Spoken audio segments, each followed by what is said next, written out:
or you'll eat one this week. And I promise you have no idea what that fruit has actually done. It helped overthrow a government. It got hundreds of innocent people shot in a town square. And right now, as you're watching this, every single banana on Earth is a clone. The exact same plant, copied over and over, with zero genetic backup. Which means the thing that already wiped out the banana your grandparents ate could wipe out yours too. And it's already spreading. This isn't just a fruit. This is one of the most dangerous foods in the world. And by the end of this video, you'll never look at a banana the same way again. Stick around, because by the end of this video, you'll know exactly why a fruit company once had more power than entire governments, and why scientists are racing right now, against a clock they can't stop, to save the only banana most of us have ever tasted. But first, we have to go back to a jungle where this fruit wasn't even edible. Somewhere in the rainforests of what's now Papua New Guinea, thousands of years before anyone wrote anything down, the wild banana was basically inedible. Small, tough, and packed edge to edge with hard black seeds.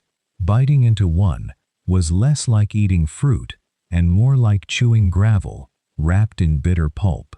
But early farmers noticed something odd. Every so often, a plant would produce fruit with fewer seeds than normal. A genetic accident. So they did what humans have always done with a good accident. They bred it, again and again, chasing fewer seeds and more sweet flesh, until they landed on something almost impossible. A banana with no seeds at all. Soft, sweet, easy to eat, and completely unable to reproduce on its own. Every banana plant from that point forward had to be cloned, grown from a cutting of another plant, never from a seed, which meant every banana tree on Earth, forever, would be a genetic copy of the one before it. Nobody in that jungle could have guessed that this tiny biological shortcut would one day become humanity's biggest agricultural gamble. That single detail, every banana being a clone, seems harmless enough, but hold on to it, because in a few minutes, it's the exact reason an entire industry is going to collapse. Fast forward to the 1870s.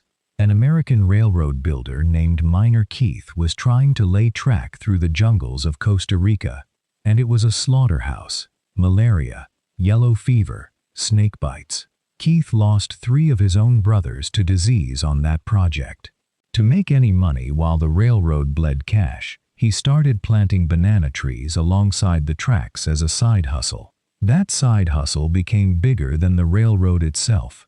By 1899, Keith's banana operation merged with a rival to form the United Fruit Company, and what followed wasn't really a business.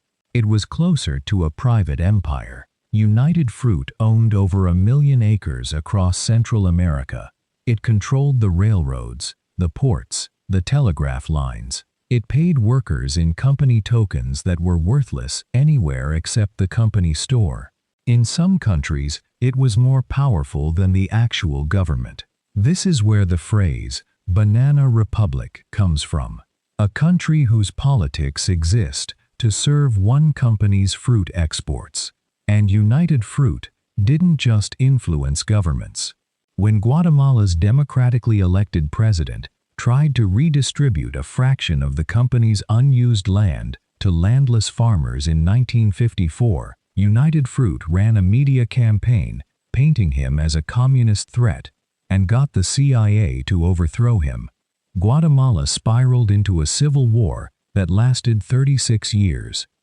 Wait, it gets darker. Because 4 years before Guatemala, this same company was already involved in something almost nobody learned about in school. In 1928, banana workers on a United Fruit plantation in Colombia went on strike. Their demands weren't radical. They wanted to be paid in real money instead of company tokens, an 8-hour workday, and basic sanitation. The Colombian government, under pressure from the company, sent in the army. On December 6, Soldiers opened fire on strikers, and their families gathered in the town square. Official records at the time claimed only a handful died. Labor historians and witnesses put the real number in the hundreds, possibly close to 1,000.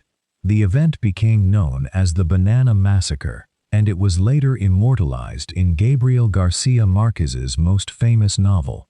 A scene of soldiers loading bodies onto train cars in the middle of the night so the world would never know.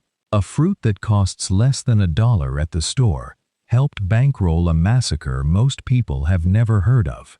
Remember that detail from earlier, every banana being a genetic clone. This is where it comes back to destroy everything. The banana that built this entire empire wasn't the one you eat today. It was called the Gros Michel, bigger, creamier, and by most accounts, far tastier than what's in your kitchen now. But because every single Gros Michel plant on Earth was genetically identical, they were all equally defenseless against a single soil fungus called Panama disease. Once that fungus took hold in a plantation, there was no cure. No pesticide worked. No treatment existed. Farms across Central America were abandoned one after another as the fungus spread through soil, water, even the mud on a worker's boots.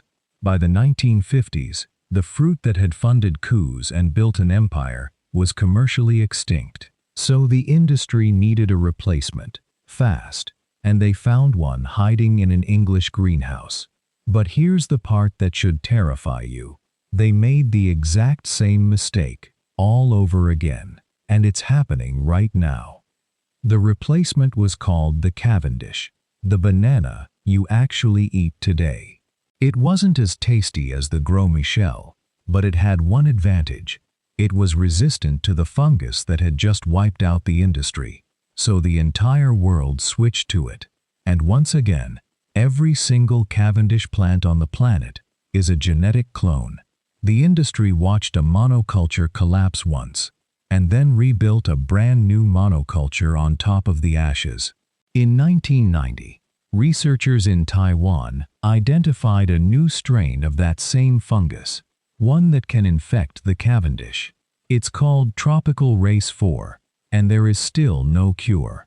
It has already spread through Asia, the Middle East, Africa, and as of 2019, it's been confirmed in Colombia, the heart of Latin America's banana industry. Scientists are racing to breed or genetically engineer a resistant variety, but nothing that ships well, tastes acceptable, and resists the fungus has made it to market yet. For millions of small farmers across East Africa and Southeast Asia who depend on bananas as a daily staple, not a snack, a survival crop, this isn't a future risk. It's happening in their fields right now. From a nearly inedible jungle fruit, to a corporate empire that toppled a government, to a massacre buried in history, to an extinction event that's already happened once and is now happening again in real time. The banana on your kitchen counter isn't just breakfast. It's the descendant of 10,000 years of human ambition, greed, and a biological shortcut nobody thought all the way through. And whether it survives the next few decades depends on whether we've actually learned anything from watching it almost die once already. If stories like this, the hidden history behind the food you eat without thinking twice, are the kind of thing you want more of, this is exactly what we do every week. Subscribe, and let's keep digging up the truths that never made it into the history books.